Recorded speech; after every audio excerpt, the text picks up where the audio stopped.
that moment when someone asks, "So, tell me about yourself," in English, and your mind goes completely blank. We've all been there, but today, that changes. Welcome to Real English Lab, the place where you learn to speak English with confidence. By the end of this episode, you will have the words, the phrases, and the strategy to introduce yourself naturally and easily. So stay with us, because Tell Me About Yourself is about to become your favorite question to answer. All right, let's build your perfect introduction, piece by piece. We'll start with the basics, where you are from. The first key phrase is, I'm originally from. We use this phrase to say where we were born, especially if we now live in a different city or country. It sounds very natural. Let's say it again, slowly. I'm originally from. I'm originally from. Now you try. I'm originally from Argentina, but I live in London now. That's a perfect start. And if this is your first time with us, welcome. Hit subscribe so you never miss a new episode. Next, let's talk about your job or studies. This is a very common topic. A great phrase is, I work as a. You use this to state your profession. For example, I work as a doctor, or I work as an engineer.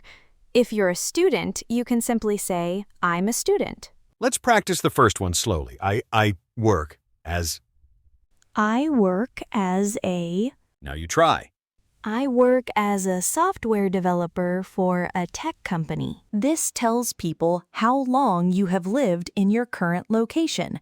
The structure is I've been living in plus the city or country and for plus the period of time. Listen again, slowly. I've been living in for. I've been living in for. Now you try. For example, I've been living in New York for 3 years. You're doing great. These phrases are your building blocks. Keep listening because in a few minutes, we're going to put them all together in a real, natural conversation. Now, let's add some personality. How do you talk about your passions? Use this beautiful phrase. I'm passionate about. Passionate is a strong word. It means you love something very much.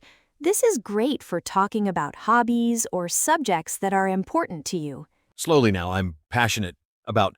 I'm passionate about. Now you try. I'm passionate about photography and learning new languages. Fantastic. A similar phrase for hobbies is, in my free time, I enjoy. This is perfect for talking about your more casual hobbies and interests. After enjoy, use a verb with ing or a noun. Let's try it slowly. In my free time, I enjoy. In my free time, I enjoy. Now you try. In my free time, I enjoy reading books and hiking. One more key phrase. This one is about your personality. I consider myself a person. This is a sophisticated way to describe your character.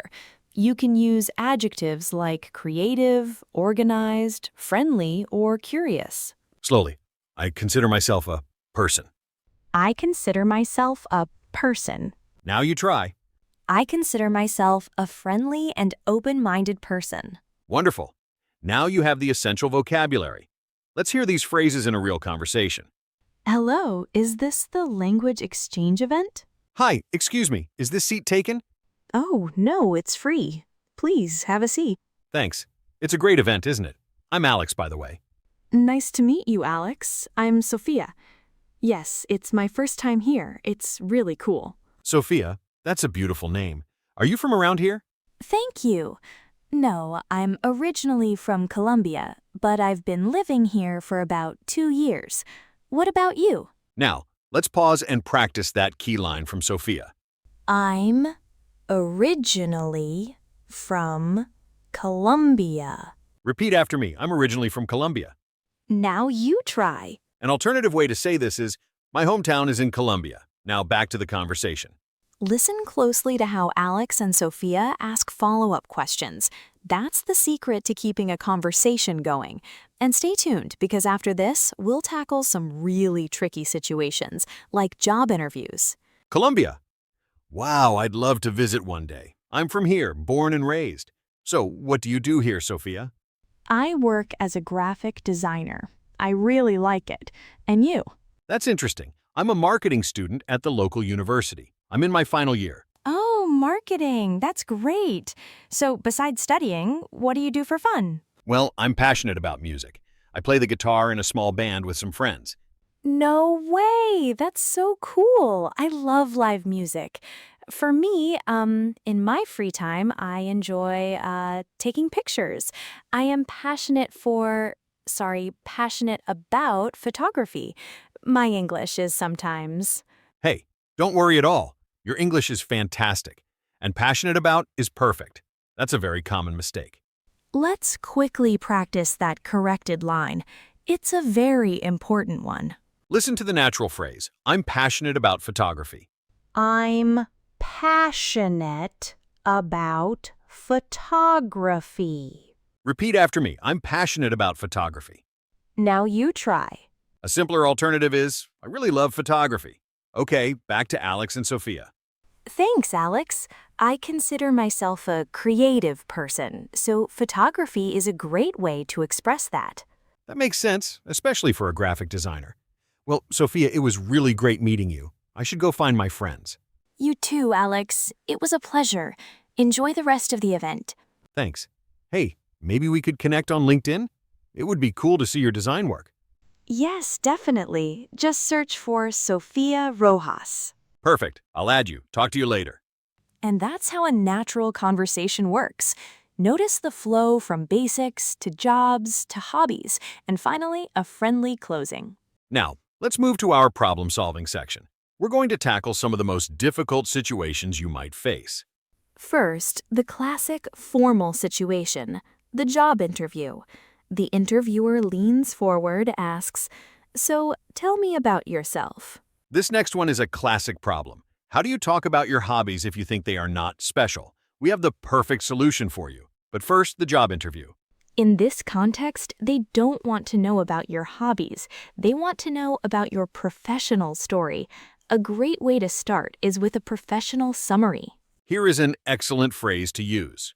Well, I'm a results-oriented professional with over years of experience in your industry field. Let's practice it. Slowly now. I'm a results-oriented professional with over years of experience. I'm a results-oriented professional. Now you try. A great alternative, maybe a little simpler, is I've been working in your industry for years. Okay, problem number 2. Someone asks about your hobbies, but you think they are simple or boring. Maybe you just enjoy watching series or walking your dog. The secret is not what you do, but how you talk about it. Instead of just saying, "I watch TV," you can use this phrase to add more detail and emotion. Try this. I'm a big fan of because it helps me to. I'm a big fan of historical dramas because it helps me to relax and learn something new at the same time. See? It sounds much more interesting. Let's practice the phrase slowly. I'm a big fan of because it helps me to. I'm a big fan of. Now you try. A great alternative is one of my favorite ways to unwind is by, for example, one of my favorite ways to unwind is by listening to podcasts. Final problem. You say you're from Colombia and they ask a follow-up question. Oh, what's it like there? You need a simple, positive description. Don't worry about giving a complex geographical lesson. A great simple formula is to mention one positive quality about the place and one about the people. Here is a perfect phrase. It's a beautiful country, famous for its, and the people are generally very.